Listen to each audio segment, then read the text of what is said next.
Assalamualaikum warahmatullahi wabarakatuh. Perkenalkan, nama saya Fitriati Hamidah, NIM 12204193078, kelas TMT 5E.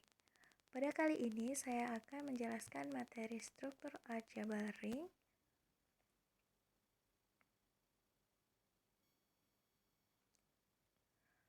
Materi yang akan saya bahas pada video kali ini adalah yang pertama, ideal prima, yang kedua adalah ideal maksimal, dan yang ketiga adalah ring polinomial. Langsung saja masuk ke materi yang pertama, yaitu ideal prima. Definisi ideal prima. Misalkan R adalah ring komutatif dan M ideal dari R. Ideal M disebut ideal prima jika A dikali B adalah anggota M, maka mengakibatkan A-nya adalah anggota M atau B-nya adalah anggota M. Jadi, jika A-nya bukan anggota M, maka B-nya adalah anggota M. Masuk ke contoh, misalkan Z adalah ring komutatif, 2Z adalah ideal sejati di Z, maka 2Z adalah ideal prima di Z. Pembuktiannya, di sini kita harus membuktikan bahwa untuk setiap A, B di Z, dengan perkalian antara A dengan B ada di 2Z, kita harus memastikan A ada di 2Z atau B ada di 2Z.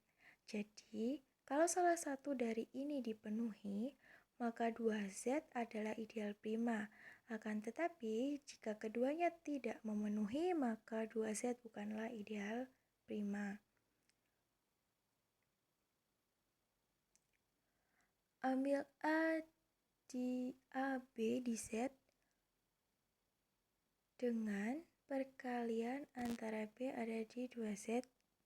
Jika perkalian antara AB ada di 2Z, maka AB ini bisa dinyatakan sebagai 2K dengan K-nya anggota di Z. Kita akan membuktikan dengan kontradiksi. Andaikan A tidak di 2Z dan B tidak di 2Z. Jika A tidak di 2Z, maka A itu tidak bisa dinyatakan sebagai 2 kali M dengan M-nya di Z. Begitu juga dengan B.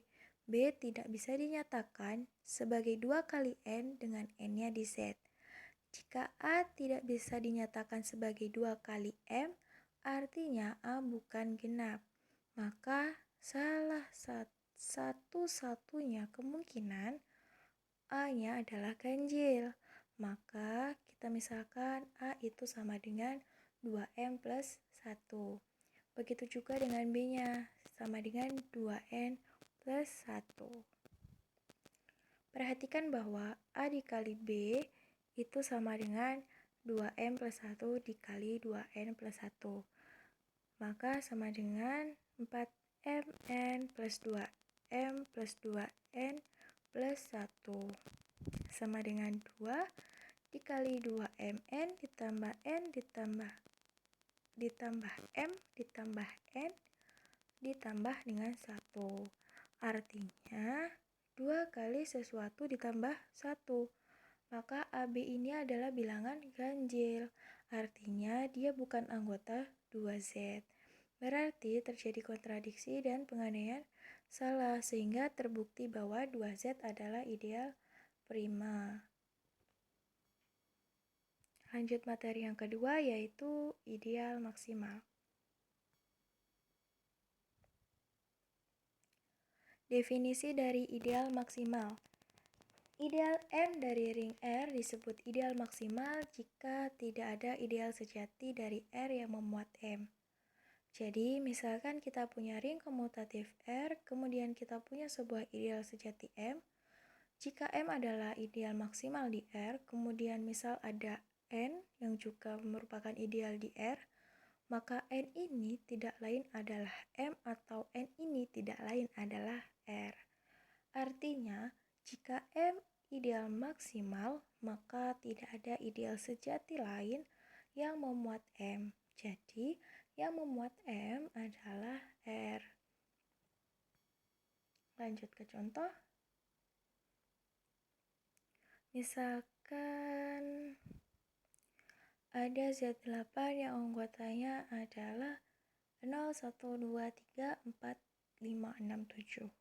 Maka ideal maksimalnya adalah yang dibangun oleh 2. Pembuktiannya, ideal sejati yang dibangun oleh 1 adalah Z8. Artinya ini bukan ideal maksimal yang kita cari. Selanjutnya untuk ideal sejati yang dibangun oleh 2, yaitu 0, 2, 4, 6. Kita simpan dulu. Kemudian ideal sejati yang dibangun oleh 3 adalah 0, 3, 6, 1, 4, 7, 2, 5. Ternyata ini sama dengan Z8, artinya ini bukan ideal sejati yang kita cari. Berikutnya ideal sejati yang dibangun oleh 4 adalah 0 dan 4. Kemudian ideal sejati yang dibangun oleh 5 adalah 0, 5, 2, 7, 4, 1, 6, 3. Ini juga sama dengan Z8, artinya ini bukan ideal sejati yang kita cari. Lalu ideal yang dibangun oleh 6 adalah 0, 6, 4, 2. Kemudian ideal yang dibangun oleh 7 adalah 0, 7, 6, 5, 4, 3, 2, 1. Ini artinya sama dengan Z8 ya. Berarti kita punya ideal sejatinya adalah yang dibangun oleh 2, 4, dan 6. Dari sini kita bisa lihat bahwa yang dibangun oleh 6 ini sama dengan yang dibangun oleh 2. Maka sebenarnya ada 2 kemungkinan, yaitu ideal yang dibangun oleh 2 dan 4.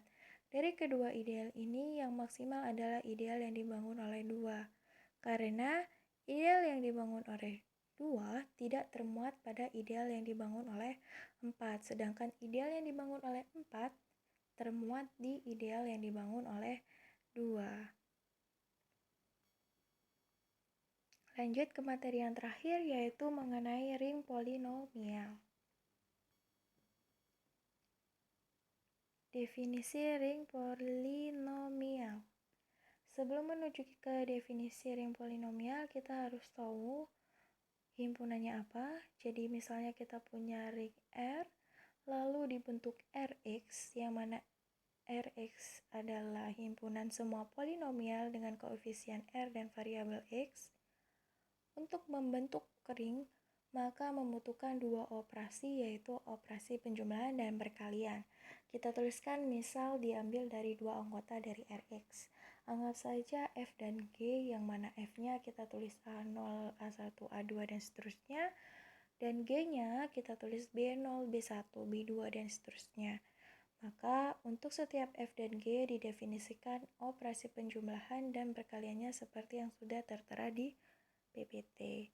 Dengan operasi penjumlahan dan perkalian pada polinomial himpunan Rx membentuk ring polinomial.